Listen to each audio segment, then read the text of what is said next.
logging in. I want to officially welcome you all to today's session. My name is George Spencer. I am an assistant professor here at the Institute of Higher Education.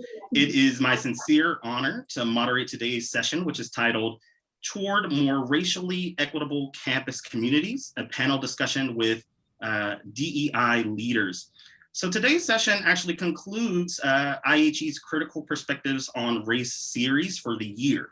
So I want to take this opportunity before we get started to really acknowledge and thank the other members of the planning committee from this past year, faculty, students, and support members here at IHE who have been a part of doing this work, not only for today's session, but also for all of the other phenomenal sessions that we've been able to plan throughout the year. Unlike these other sessions that we were able to put together, today's CPR event is actually structured more as a conversation with three higher education leaders who also just so happen to be esteemed members and alumni of IHE. So at this time, I'm actually going to invite each of our panelists to introduce themselves. So let's begin with Dr. Quarles. We'll then go with Dr. Spencer and Dr. Lee. Good afternoon, everyone. As mentioned, I'm Dominique Quarles. I currently work at the University of Georgia, and I am serving as Director of Diversity and Inclusion in our Office of Institutional Diversity. Hi, everyone. My name is Tiffanie Spencer, and I work at the University of Vermont. I serve as our Director for Diversity and Community Engagement, but specifically within our College of Education and Social Services. And I also teach in our Master's Higher Education and Student Affairs program. Nice to be with you all today. Hello, I am Ed Lee. I'm at Emory University in Atlanta, Georgia, and I currently have two roles. One is leading our debate and dialogue program, the Barclay Forum, and the other is serving as the Senior Director of Faculty Inclusivity for the College of Arts and Sciences. All right, and thank you all to, I want to thank all of our panelists for being here. We really appreciate you taking out this time during your lunch hour.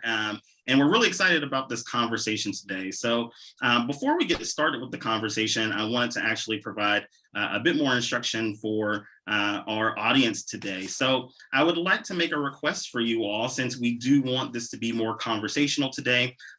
If you all would like to submit questions for our panelists, you can do so through the chat function that's available in Zoom. So feel free to send those questions that you may have anytime throughout today's conversation. I will be monitoring those questions as they come in, and I will be sure to ask as many of those questions as we will have time for in the second half of our conversation. For the first half of our conversation, I actually have a few questions of my own that I would like to engage with my colleagues here on the panel.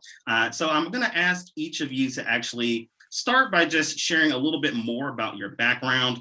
If you can tell us about your experience specifically with doing diversity, equity, and inclusion related work in higher education, but then also tell us a little bit about what motivated you to do this work. And I think that we'll go in the same order that we did our introduction. So why don't we start with Dr. Quarles, then Dr. Spencer, and then Dr. Lee. Thank you. And so, when I think about some of the experiences that I've had as it pertains to diversity, equity, and inclusion on college campuses, and kind of the origin of those experiences, they started for me in undergrad. In undergrad, I was a part of our multicultural services and programs unit as what at that time we called minority advisement program mentors, where upperclassmen mentor underclassmen, folks of color, more specifically for me, mentoring other Black students as they came into the university. And then that transitioned into me being a McNair Scholar, where I quickly learned that a lot of faculty and staff at universities across the nation were lacking in terms of having a diverse faculty and administration, which kind of propelled me into looking into going into higher education in general. And since then, I've worked within TRIO. So McNair is a TRIO program, worked and written for McNair grants. And that's kind of what got me to where I am today. And in my current role, I'm, over three main portfolios: our faculty and staff initiatives, our student initiatives, and our diversity education. And that has been very fulfilling. And that fulfilling piece kind of segues into what motivates me to do the work. And for me, I tell people this all the time. What motivates me to do the work is a hope for a better tomorrow. That the work that I'm doing today is hopefully not needed tomorrow. And with the context of everything that's going on in higher education in our world more globally, I'm sure that I'll still need to do this work tomorrow. But you know, figuratively speaking, that kind of is what motivates me, but also just the glaring need for the work within the academy. And I know a lot of people feel that way about the functional areas, but the DEI area to me is one that I look at and see such a great need for. And so that's why I do the work that I do. I think my start, I kind of became introduced to student affairs and higher education through actually a work study position I had during my undergraduate experience. And when I went to do my master's work, that was when I really found my place and what I really felt like I became kind of finding what I was interested in higher education. I was a part of this program called Reaching Inside Your Soul for Excellence, and it was a program that was meant to work with students who were BIPOC, low income, first gen, and I learned so much about what it meant to be a student who didn't really felt like they belonged or could thrive in that environment for a variety of different reasons. And so for me, that is really what began my motivation of what it means to be in higher education, what access really looks like, and how do we really support students in being able to think about what post-secondary education looks like. And I feel like I've kind of use that to really make decisions about what next steps I would take in pursuing more graduate work and more professional opportunities. And so my work now ties directly with that work. I do a recruitment and retention of BIPOC, first gen, low income students, and also staff. So I have this really great opportunity to think about what does it mean for faculty and staff to also be thinking about how they are doing that work. And also I get to do a community engagement part of that work because in our College of Education and Social Services, we have students that are social workers, that are teacher practitioners. So folks that are directly engaged with the community and communities is really essential to thinking about how you are gonna kind of center kind of practices in which you think about kind of retention, access, and things of that nature. I'm deeply fascinated by how and what humans communicate about and how we build communities. And I'm one who believes that communication and community are ultimately just two sides of the same coin. And that became my entry point for this work that we're talking about of diversity, equity, and inclusion. That if we want to successfully communicate with another person, then we need to understand who they are. We need to understand how they make meaning in the world. And so many ways, the work that I do in the genre that we're talking about today is just a means to an end of how do we be better at being persuasive? How do we get better at building communities? Because we can't do that unless we understand the unique ways in which people are showing up. That I sort of stumbled into the back end of the work that I talked about in the College of Arts and Sciences, because they were interested in someone who can help them think about academic departments as separate communities, that each department, each program is different and has its own way of being. And that what I get to do is to show up and be sort of an amateur ethnographer and look at the various ways in which race, gender, sexuality, age, professional status all shows up in informing whether or not faculty feel as if they are included, whether they can participate, and then I get to structure particular forms of engagement that helps to facilitate a greater level of inclusivity and participation amongst those. It's all for me around communication and community building, and those other issues ultimately become a means of doing those more effectively. That was really great. I think what you were saying about community building actually really nicely transitions to the next question that I want to ask you all, which is really to dive into that concept of community a little bit more. And I want to reflect on today's title with respect to this question. The title is about moving toward more equitable communities with the understanding that we're not there yet, right? Thinking about Dr. Quarles' comment about, hopefully, we will have a better tomorrow, but we're not there yet, right? So I want to think a little bit more about how higher education institutions can begin to move towards becoming more racially equitable communities. And Dr. Lee, I think you spoke to that a bit more, but I'm also thinking a little bit about vision. So what should the vision be? And I'm wondering if you might get us started with this part of the conversation. Me? Yes, Dr. Lee. Yeah, absolutely. As I think about your question of sort of vision and role of higher education, I'm hearkening back to some recent work by Heather McGee, who worked at Demos, and she has a recent book called The Sum of Us, where she explores the ways in which zero-sum politics are ultimately have a grappling hold on all of us, that we think that the advancement of one collection of people necessarily comes at the expense of others.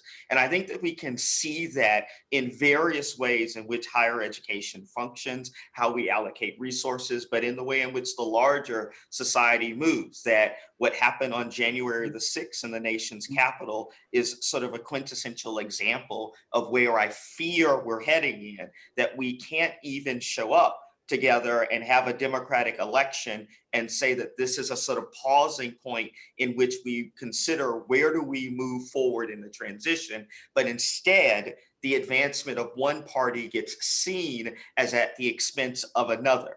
And so we have to figure out, how do we get back to a place where we have a set of common grammar, if you will, or a common language around who we are and what we're striving for, and how do we get there? And I think a lot of that really does require us being willing to delve into our nation's history, have an appreciation for that, but more importantly, operate with a sense of an appreciation of otherness. How do we engage in perspective taking? How do I see the world from the perspective of someone who doesn't look like me, love like me, or think like me, but I can get an understanding of how they have shown up into this particular place and be fascinated and curious about how they show up here in such radically different terms. That doesn't mean that I have to come to an agreement with them about where they are, but it does mean that if we're going to move forward together, I have to be willing to listen,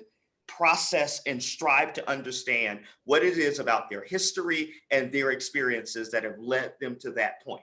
Until we're willing to do that, I have some serious concerns about how we move forward, which is also why I spend a bunch of my time thinking about that question of how do we communicate with each other and what do we communicate to each other? Yeah, really nice point. I want to turn the same question to the rest of my panelists. Do you have any thoughts about how we can begin to move in this direction, or what, in your opinion, the vision should be, especially in the higher education space?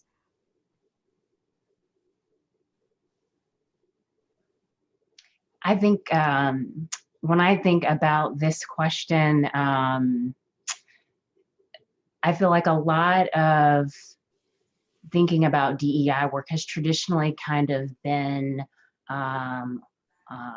the responsibility on the burden has been on particular kind of areas within higher education. So identity-based centers, folks who are in curriculum and academia that focus on particular subject areas, particular folks who identify a different way, so BIPOC faculty and staff, that have responsibility has rested with certain individuals within higher education. I think if we're to move forward in a way in which we really are trying to be racially equitable and centering with race, then it has to be more about how we embed DEI work in a variety of ways throughout higher education. It can't just be a specific kind of locus. It has to be how we think about processes, procedures, systems, and structures. And it has to be about folks who are willing to be allies in that work, It has to be with folks who are willing to be uncomfortable in leading and taking, listening to voices that haven't always been listened to, and thinking about how do we actually create some structures that acknowledge different folks who always haven't really gotten to participate in higher education. And I'll add to that, and I think it dovetails in a nice way. I'm also, as an aside, I think Tiffany and I did a stare off, and we're used to doing that in class to figure out who's going to speak first. So I appreciate that, Tiffany. But yeah, so I think what I have to contribute to this part of the response is that higher education has to reckon with the fact that institutions have not been built by happenstance. And the exclusion of people based on identities is also not something that happened in patchwork. It was something that was intentional. And to undo something that is intentional, you have to be intentional. And so I think higher education as a whole, but then even particularly when you think about administrative and administrative functionings, there's a lot of patchwork that happens in higher education. A lot of Band-Aids are put on open wounds. And a lot of program creations are, launched to fix problems that are century-old problems and problems that were made by design. And I think until the industry in general and the field of higher education, until, I guess all of us have until this happens. But for me, the until this happens is until we try to correct some identity-based issues with very overt identity-based solutions, I think we are going to continue to miss the mark. I can tell you what is not the solution, and what's not the solution is another statement. I think all of us probably can agree upon that though it is important to know where an institution stands and where scholars stand on something, I think we're about statemented out over the last couple of years. We've been there, we've gotten the t-shirt, and we've gone home. Yeah, nice point. I'm Tiffany got me thinking about, it's been a few years now, but I had a dean come to me and offer me a position to run a multicultural programs and services department. I had no experience with this. My background is all debate, all the time, all dialogue, but they saw that you are capable of someone who can speak and do it in an eloquent manner. You are someone who reads about these things. Do you mind doing the performative act of leading up this particular area of our campus? And I push back on that for two reasons. You can hear it in my voice. The first is that it felt like it was all performative. But second, exactly what Tiffany was speaking of, this work is not about sequestering it to a part of the campus that is called multicultural programs or services or whatever it is that is the language of the day. It is something that we all need to be part of. And particularly in thinking about my work that I do on Emory's campus at that point in time, which is a program that is predominantly attracted by affluent white folks and doing debate, that I have an obligation to help those folks figure out how to be anti-racist, because it is their problem to figure out how to resolve it. And so for you to ask me to move from that position where I'm effective in getting people who are going to have power, influence, and leverage to incorporate questions of identity, race, gender, and sexuality in the way in which they build structures to a more supportive role of folks of color, which is what's needed, is to dismiss the importance of the work and the responsibility for us to say it is not only the responsibility of us supporting Black folks, but us to equip those of the higher caste who will have access to a significant amount of power to leverage that power in a way that transforms the institutions that they were a part of.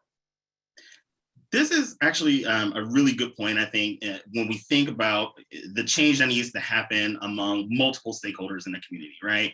Like it's not just the work that one group has to do, but clearly there can often be a lot of resistance to change. And I want to talk a little bit about that and just solicit your opinions about how we might actually try to create more buy-in for folks who might push back on what you were saying, Dr. Lee, for example, right? So how do we get more folks on board with the change that needs to occur?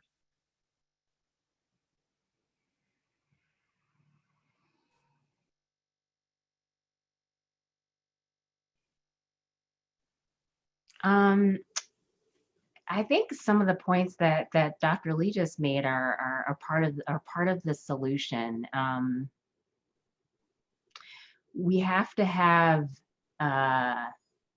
buy-in from folks who are in positions of power and decision making that will be able to kind of help impact and affect some of these decision making processes, right? Because I by myself am not going to be able to do this work. And I have to understand kind of what my sphere of influence is. But I also know that I can't do my work unless I have the support of, which I do. I have a really supportive dean, and my dean is able to say some things and make some decisions that have long-term impact, right? And so for us to be able to kind of think about change on a more structural and a systemic level, there has to be buy-in from folks that are in places of position where they're able to create change. And part of being able to create that buy-in, I think, is also related to I think Dr. Lee kind of spoke to a little bit earlier, is that folks who are willing to listen to what some of the core kind of tenets of DEI are, but not just listening. Are you listening and thinking about how you're going to take that listening perspective and actually create change? Who are the voices that get to be around that table that help create that change? So I think it's a few different things, but it really, in this moment, I think it's really important to think about how we get buy-in with folks that can actually create decision-making and processes and structures.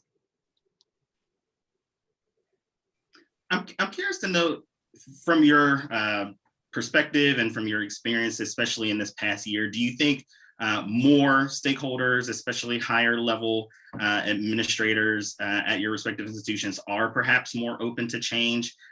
Without a doubt, there's been a lot that has transpired this past year.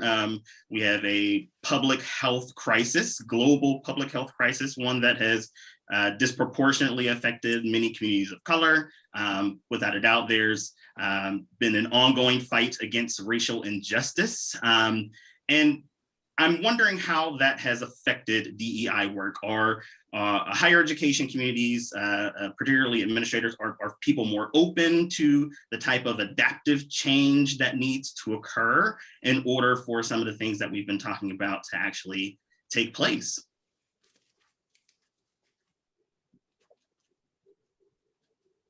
Or is there still resistance?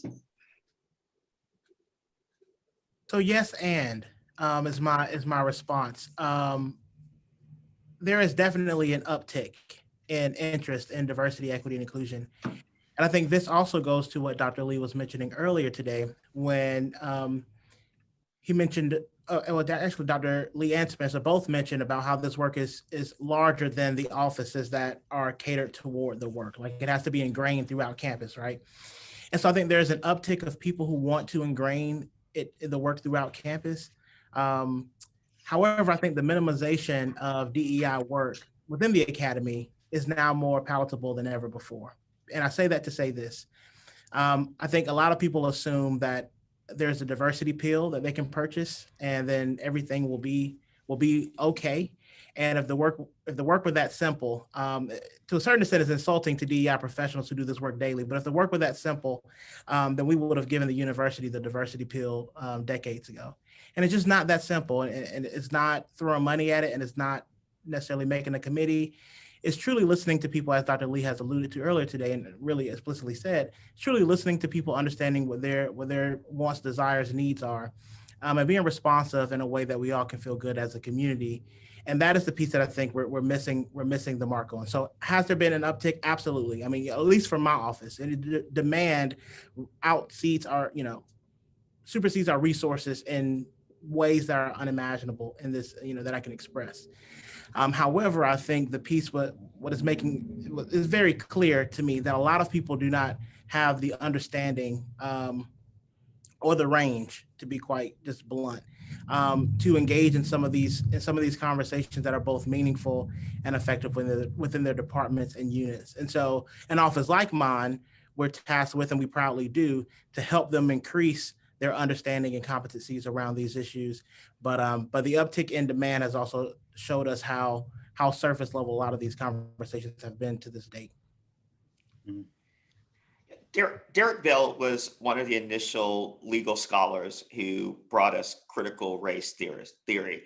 And I'm a firm believer in his notion of interest convergence, that systems and structures don't change until they are vested in the change that is being put forward. So I'm a bit of a pragmatist when it comes to this. If we look at the changes that we've seen in higher education and society as a whole over the last year, a lot of it is because of the convergence of interests. Yes, there were some hearts and minds that were changed, but there were also a significant amount of wealth that was placed at risk if people were unwilling to articulate a set of interests that were aligned with the direction of justice. How do we start to process? How do we make some of those things, some of the more quotidian, everyday sets of issues that students are dealing with on a campus, faculty members are dealing with on a campus, staff members are dealing with on a campus, aligned with the interest of the institutions? I think that one of the things that we see, I think particularly on Emory's campus, is when students get their heckles up and that they're out protesting, that leads to a set of conversations. The conversations I'm having with those students about is, what are you asking for? That some of the things that you are asking for, more t-shirts, don't produce anything that's long lasting. Some of the other things that you're asking for, additional faculty members, reduction in the cost of education, how do you get access to more research line fellowships? Those things are transformative. So how do we have more conversations about how do we align some of those core material interests that changes the way in which the racial wealth gap operates in this country, and align that with what we need administrators to do to change, what we need CEOs to do to change, and that converging the interest in that direction. So I tend to think about those things like that. Yeah. There were a lot of things I was hearing in your comments that lead me to my next question about how we can start to improve the conversations that need to occur, right? These are especially conversations with respect to racial equity, often difficult and uncomfortable. A lot of times folks want to avoid those conversations, but they're necessary if we want to make some progress with respect to racial justice. And I wanted to ask really for your advice or your opinions about what needs to occur in order for those conversations to be more fruitful, or what venues those might occur in, or what you might suggest as a way to make sure that they occur. So for example, some of my research with a really good colleague of mine, Janine Deneveish, has tried to focus on how we can learn and talk about race in the classroom, right? And I think it's safe to say that sometimes we don't talk enough about race in the classroom. And I'm wondering, either in formal settings like a classroom or even outside of the classroom, what are your thoughts about how we can engage in these conversations?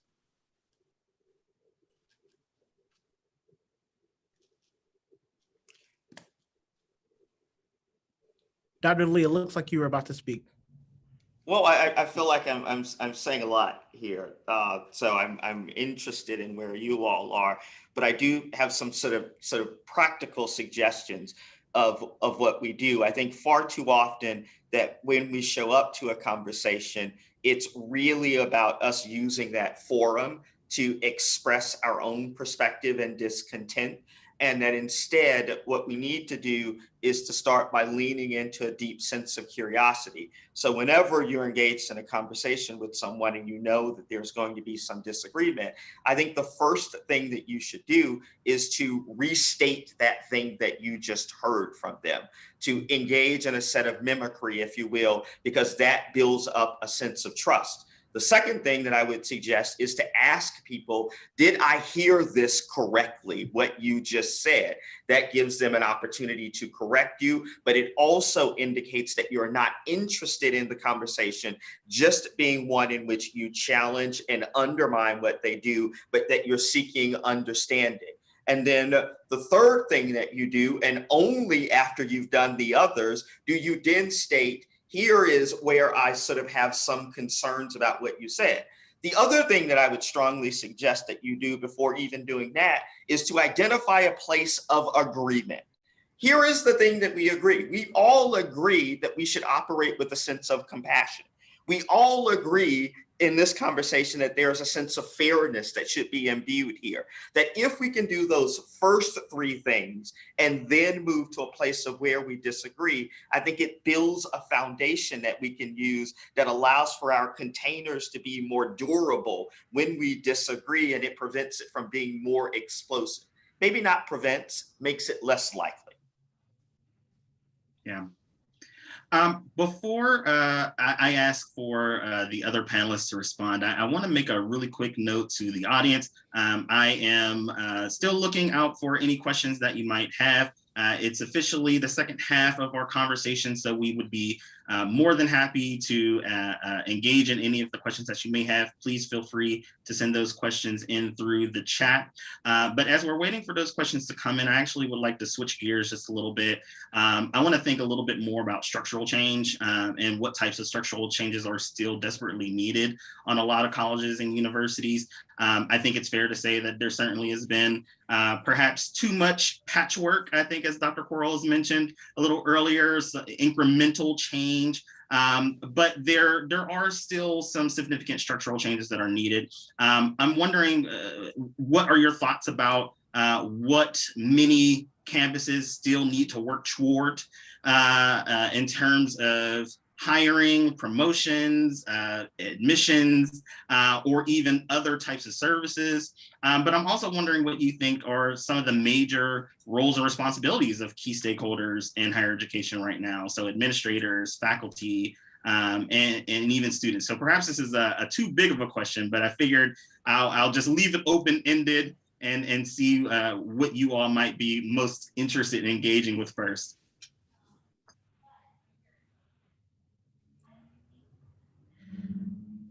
So I'm going to say what immediately came to mind, and that could be dangerous. But but instead of staring at each other, I think I'll go ahead and fill up some space. And so what came to mind immediately is that, within higher education, specifically on the college campus level and, at systems levels as well, I think we have a bad habit of using tools that don't serve us all well. Examples would include, we know that there's a lot of debate around standardized testing and how standardized testing may not capture the ability of our students, more particularly from low SES backgrounds. And yet we say that, like we'll say, yeah, the different tests that we use don't necessarily capture those things, and we'll still use them, right? And we'll do that for undergrad, and we'll do that for graduate school as well. And then we'll also use those same metrics to determine merit and deservingness for assistance from the university. I think that's one example. Another example is, we will say as a field, well, yes, we know teaching evaluations are can be biased and can negatively impact Black and brown folks and women who are in the faculty, and we'll use them still. Right? Like, so we will recognize, higher education will do a lot of recognizing. We'll recognize that the systems and structures we are using are inequitable, and then we will continue to use them in hopes that us having a disclaimer label, it prevents us from really being in the fire. And so I think my hope for, going back to my first piece about the hope for a better tomorrow, is that we can disrupt what is commonplace in higher education by thinking outside, not just thinking outside of the box. We have enough people doing that, but doing those things that people are thinking about. Scholars spend a lot of time, in their thoughts and in their research around how we can improve DEI within the academy. And I think applying some of that and upholding that scholarship in a way that is respectful, I think to me is the ideal piece. I don't think we're in the space where we always need more people thinking, but I think right now we need some people who will engage in translational research that goes from, the research bench to the university and put it in practice. I like the tangible examples that Dominique just gave, thinking about, for example, kind of promotion and tenure processes. When you think about just that process, there are other kind of systems and structures that align or are part of that impact how we operate within higher education, particularly with respect to thinking about BIPOC faculty, BIPOC staff, et cetera. And so really, to me, it makes me think about accountability. How are we going to hold folks accountable to, for example, centering DEI work, and what does that actually look like in practicality? What are the ways in which that we hold people accountable to that? And if we don't have something that says on a larger scale that we are a college, we are as an institution, we are committed to DEI in these specific ways, and the ways in which you have to show that are these ways, well, then really it's just another statement, right? It's another statement saying that we really want to promote anti-racism, but doesn't really have any follow through. So to me, it's thinking about accountability and thinking about, again, disrupting structures that really haven't been created to really think about the lives and perspectives of folks of color, folks with marginalized identities. So I'm going to actually ask a question just to shift gears again. I received a question from one of the students in my class. I teach a class here at IHE called College Choice, Access, and Success. And recently, my class has been engaged in conversations about how students are integrated into college, how the integration of students of color can be especially challenging. I'm wondering, before I get to one of the students in my class that submitted a question, before I get to their question, I actually would love to talk to you all about what role your offices, especially for Drs. Quarles and Dr. Spencer, what your thoughts are about what the role of DEI offices should be in helping to make sure that we are creating more integration for students of color in particular. What types of supports do you believe are still desperately needed? What are your thoughts on creating more belonging for those students?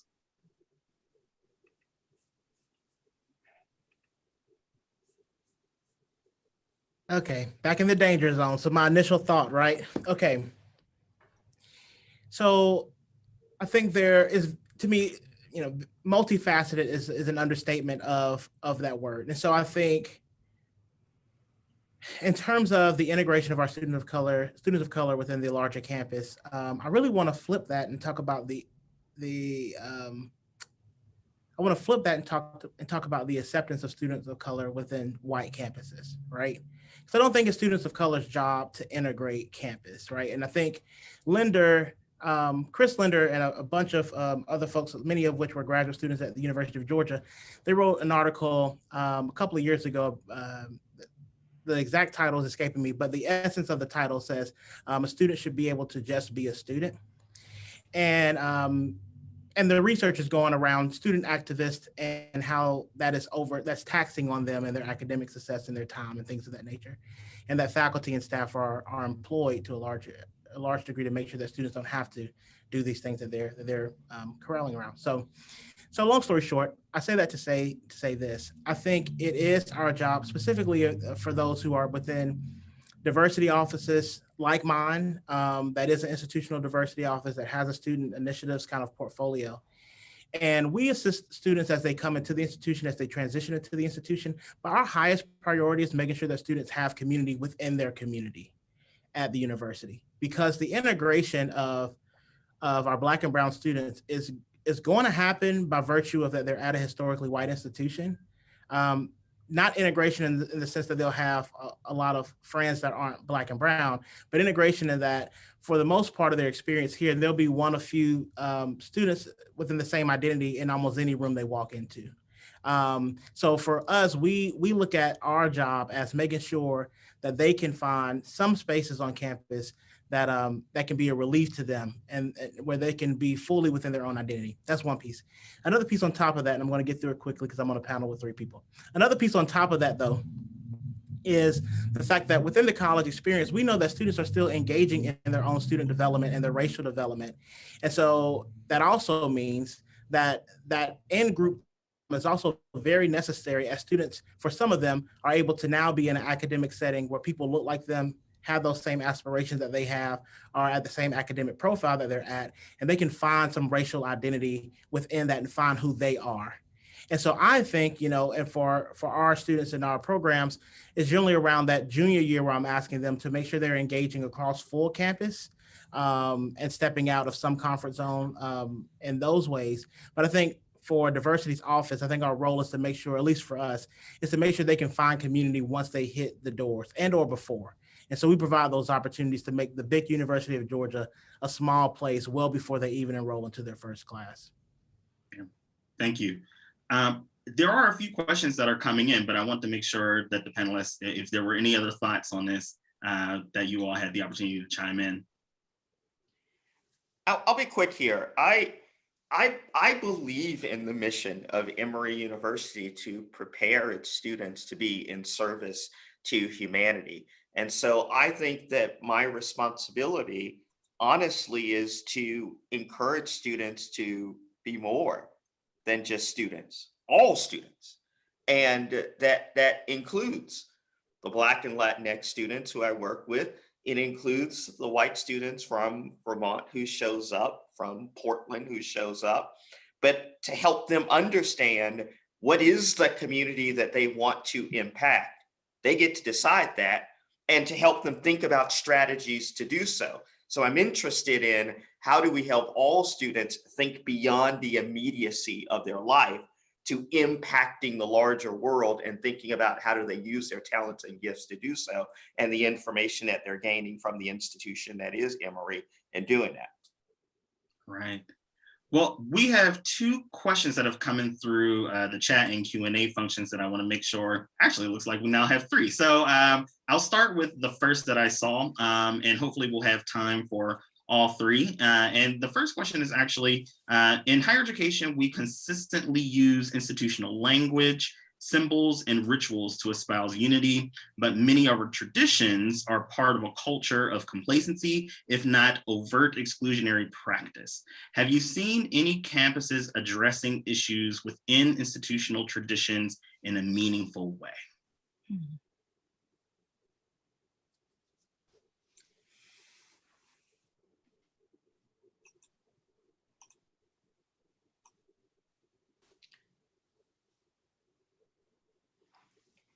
I do think that that's a very worthwhile question around what are the rituals and traditions that are used in order to exclude, like the very nature of the way in which we have conversations around what's important in higher education, the emphasis on the first, that when things are lined up, that it is Harvard first, that there's a jockeying of position of where does the University of Georgia fit itself within that staid notion of what is honorable and how do we acquire status.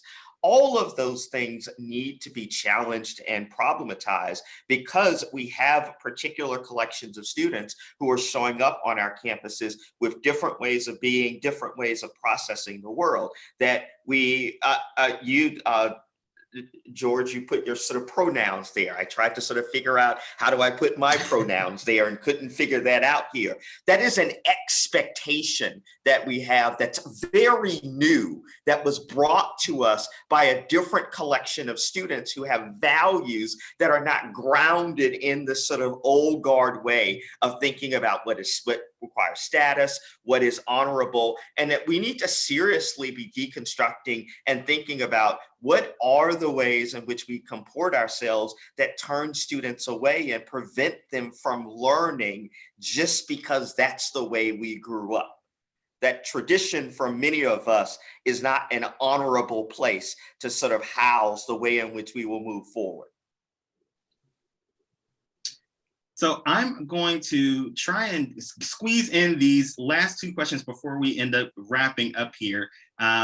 One comes from Allie Hamilton, who's at Rhodes College. And so I'm going to read what she sent in to us. I think this disconnect between research and the actionizing of those findings by practitioners is one that has existed for some time and one that frustrates me.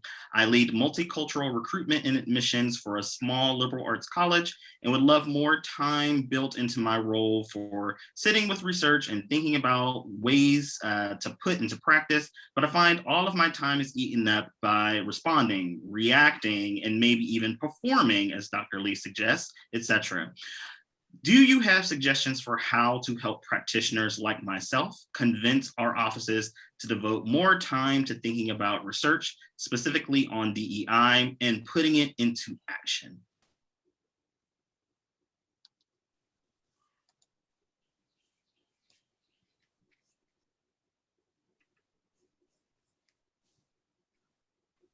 So this is okay, you know.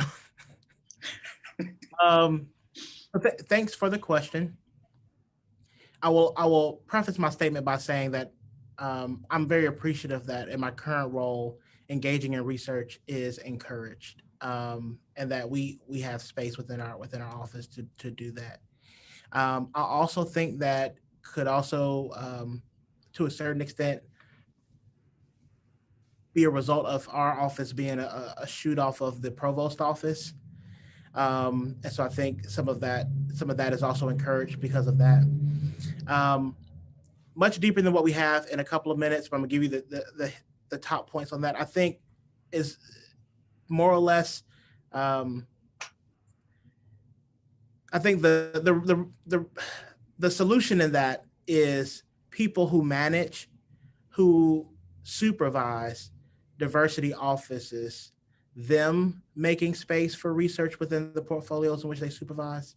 I reflect on many of my colleagues across the nation who they are expert within their own piece of DEI. However, they report to someone who does not understand that, and does not understand the need for a DEI professional to stay engaged in the research and attend some of the most current conferences to hear from the most current scholars and the work that they are doing. And so that is one that, in all honesty, heart goes out to you, because I know how that can be especially within a student affairs, multicultural type of space, of performative interactions almost all day long, and holding space for students that, again, if students were able to be a student, you wouldn't have to do those things. So heart goes out. But I think the solution is looking up the org chart, in all honesty, with that, to make it and make it, maybe making being persuasive in how you engage with your supervisor about the ways in which that you would need to also engage with the field.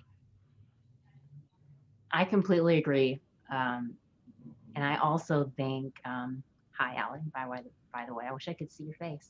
I think it's also about, to a certain extent, relationship building and being a bit strategic.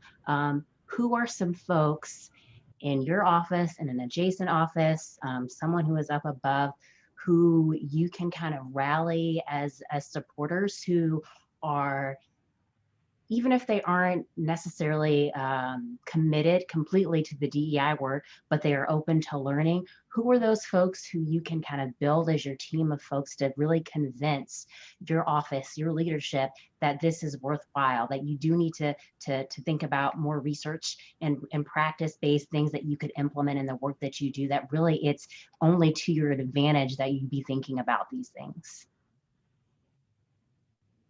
I think it's a brilliant question, and I think that it points to the binary that we have between thinking and doing, and the gendered nature of the way in which that work operates.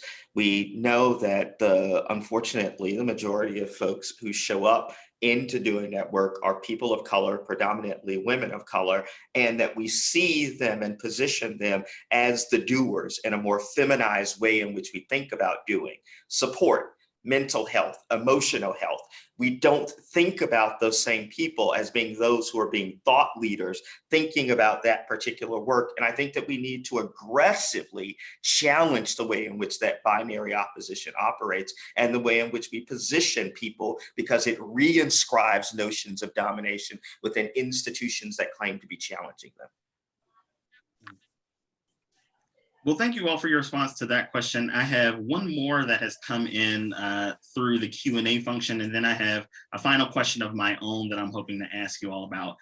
So the question from the Q&A, this is from an anonymous attendee. It says, as much as we want to racially diversify our student body, it can be difficult in the absence of a racially diverse faculty and diverse in other ways. Do panelists see targeted hiring decisions as the core solution to this?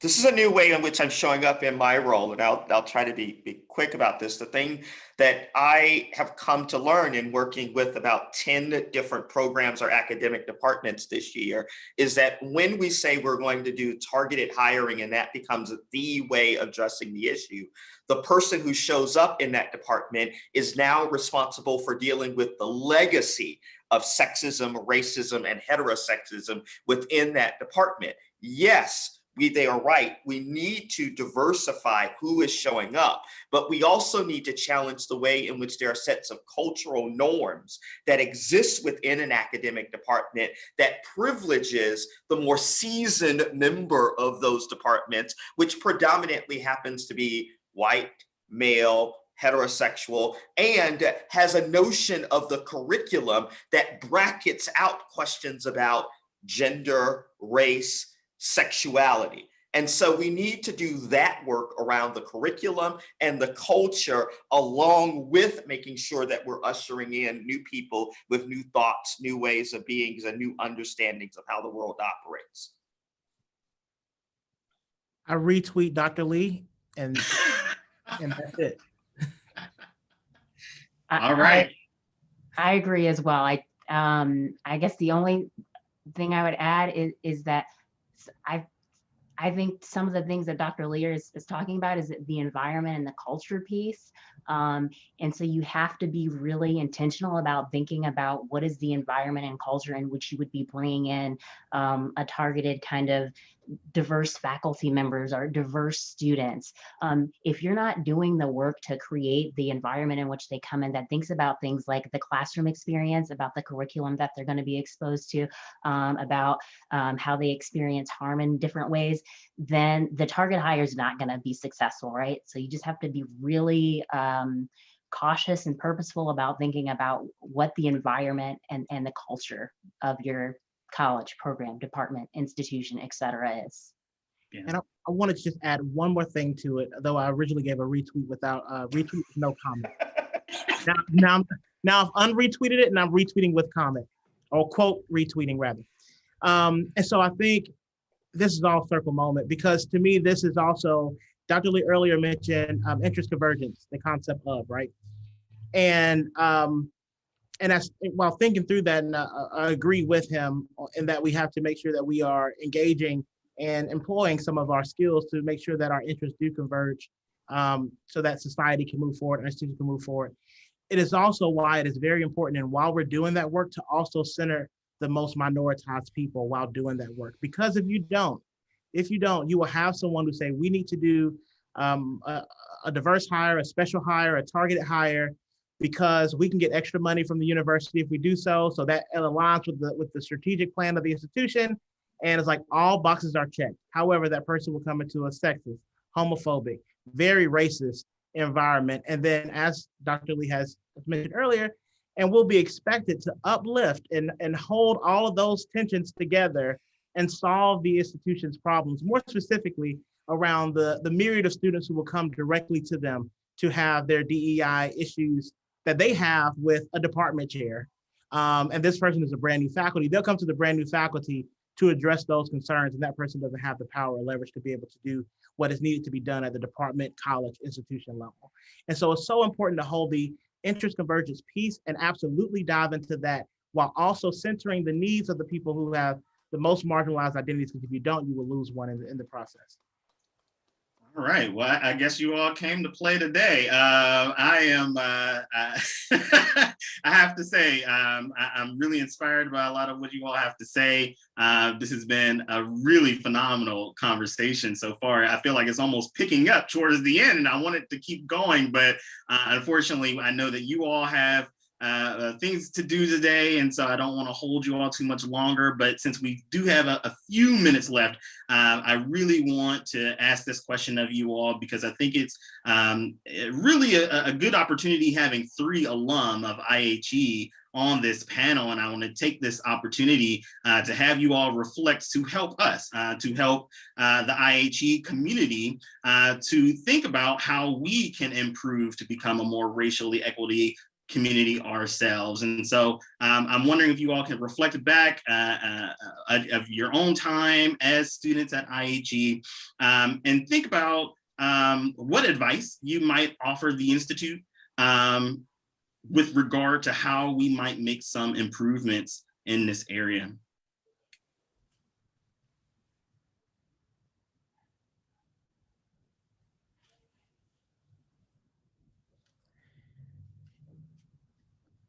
So, hi, Institute friends. I want to say, thank you all for having me at this conversation, and I would love to be invited back another day. Though I'm, going to provide my feedback, and hopefully that this is done in a way that you appreciate.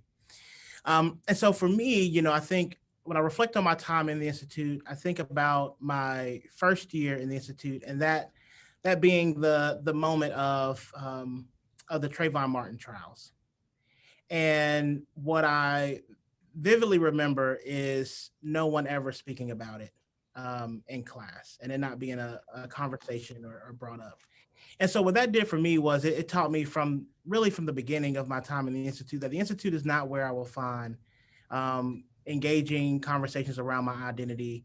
And I accepted that as a graduate student and determined that, I'll find friends elsewhere, and I'll have community in those ways elsewhere. And then I'll be in the Institute for my education. And that was fine for me at that moment. Now reflecting back on that, I think about how that could have been improved.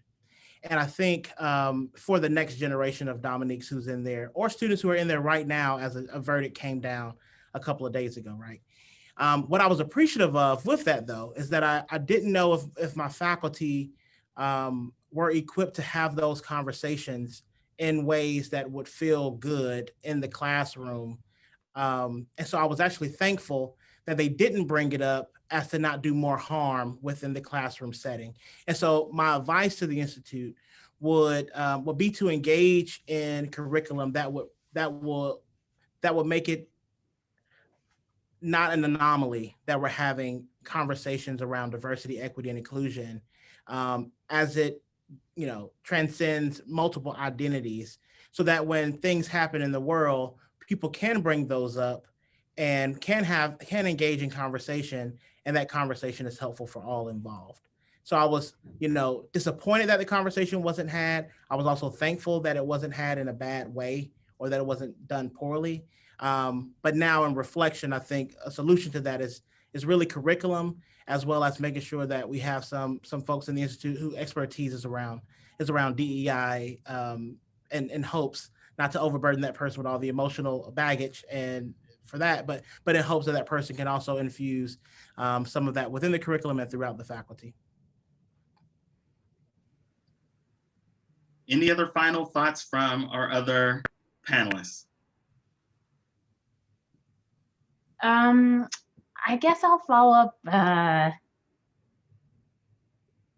with Dominique saying that when I was looking for graduate programs and I looked at what the Institute had to offer, I think that I knew what I was getting and I knew what I was signing up for. But it was also very clear to me kind of what things were explicitly not being stated. I didn't see a lot of language that talked about diversity, equity, and inclusion. I didn't see that language. I didn't hear that language. So I think I arrived to a certain extent, kind of knowing that perhaps if I were interested in those things, that I might have to do some of that work myself.